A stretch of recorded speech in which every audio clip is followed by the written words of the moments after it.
दोस्तों आज हम रिव्यू करने जा रहे हैं शार्क टैंक इंडिया सीजन 3 का 10th एपिसोड जो कल रात में ही रिलीज हुआ था। तो एपिसोड के स्टार्टिंग में एक भाई बहन आते हैं जो गोवा से अपनी कंपनी गोएंची के साथ आए थे। गोएंची जिसका मतलब होता है गोवा की। गोएंची एक फैनी ड्रिंक है जो कि एप्पल और कोकोनट फ्लावर से बनाई जाती है। इनकी कंपनी लॉन्च हुई थी अप्रैल 2023 में और अभी तक ये 100 से ज़्यादा वाइन स्टोर और गोवा के रिटेल आउटलेट में अवेलेबल हैं। इनकी आस्क थी 1 करोड़ फॉर 5% इक्विटी।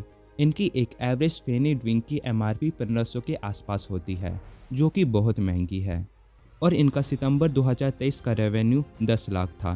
तो अब बारी आती है शार्क्स के डिसीजन लेने की। तो सबसे पहले अमन आउट हो जाते हैं यह रीज़न देकर कि फेनी ड्रिंक का मार्केट बहुत छोटा है, इसमें as a way big company नहीं बन सकते हैं। और विनीता भी सेम अमन जैसा रीज़न देकर आउट हो जाती है। फिर बारी आती है नमिता की। तो दोस्तों पहले इस बात को समझो कि शार्क टैंक शो बनाया क्यों गया है। ये इसलिए बनाया गया है ताकि सभी छोटे बड़े बिजनेस और स्टार्टअप यहाँ आ सके और यहाँ के एक्सपर्ट शार्क उनकी कंपनी में इन्वेस्ट करके उनको ग्रो करने में उनकी मदद कर सके। और वहीं नमिता यह कहकर आउट हो जाती है कि उनकी कंपनी अभी सक्सेसफुल नहीं है। आप ही सोचो कि अगर कोई कंपनी सक्सेसफुल होगी तो वो शार्क टैंक में आएगी क्यों। और फिर अनुपम भी ऐसा ही एग्जाम्पल देकर आउट हो जाते हैं। फिर लास्ट में बचते हैं जोमेटो के founder and CEO Deepinder Goyal. तो दीपेंद्र गोयल गोएंची के फाउंडर को 2 ऑफर देते हैं। First offer 1 crore for 10% equity, second offer 2 crore for 15% equity. फिर गोएंची के फाउंडर आपस में डिस्कशन करने के लिए बाहर चले जाते हैं। जब ये डिस्कशन करने के बाद वापस आते हैं तो इन्होंने इरादा बना लिया था ऑफर को रिजेक्ट करने का। तो जैसे ही ये दीपेंद्र गोयल के ऑफर को रिजेक्ट कर रहे थे तभी उसी समय अनुपम उन्हें वहां रोक देते हैं और उन्हें समझाते हैं कि उनके लिए ये ऑफर बेस्ट है। तो फिर इनके फाउंडर एग्री हो जाते हैं ऑफर के लिए। बट यहाँ पर एक ट्विस्ट आता है दीपेंद्र गोयल की तरफ से कि उन्होंने जो 2 ऑफर दिया था उसमें से 1 करोड़ फॉर 10% इक्विटी वाला ऑफर कैंसिल हो गया है। मतलब कि अब एक ही ऑफर बचा था जो था 2 crore for 15% equity. And the and में ये डील फाइनल हो जाती है।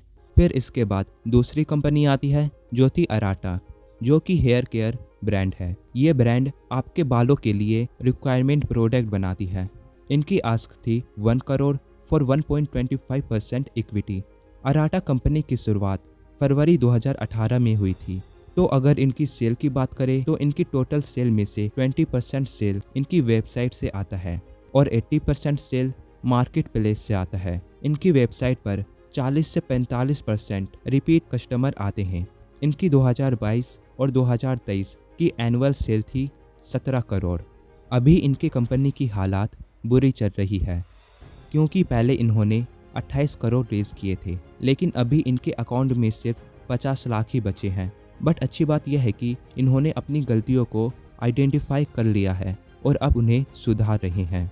अनुपम के हिसाब से इनकी कंपनी लॉस मेकिंग बन सकती है, इसलिए वे पहले ही आउट हो जाते हैं। दीपेंद्र भी आउट हो जाते हैं क्योंकि अराटा के प्रोडक्ट ब्लिंकिट पर भी बिकते हैं, इसलिए ये रेस्टोरेंट और ब्रांड पार्टनर के कंपनी में इन्वेस्ट नहीं करते हैं।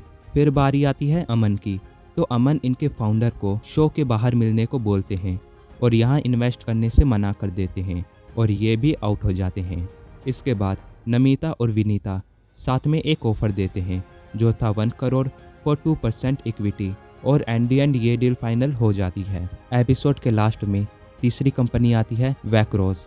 वैक्रोस सेल्फ फ्लाइंग AI ड्रोन बनाती है। इनकी आस्क थी 1 करोड़ फॉर 2.5% इक्विटी, लेकिन इनका तो स्टार्टिंग में ही पोपट हो जाता है। एक्चुअली इनका ड्रोन उड़ते वक्त ही गिर गया था।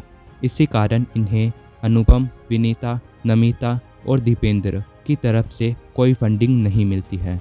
एंड दी एंड में ये डील अमन के साथ फाइनल हो जाती है जो थी 20 lakh for 1% equity and 80 lakh डेप्थ एट 10% इंटरेस्ट।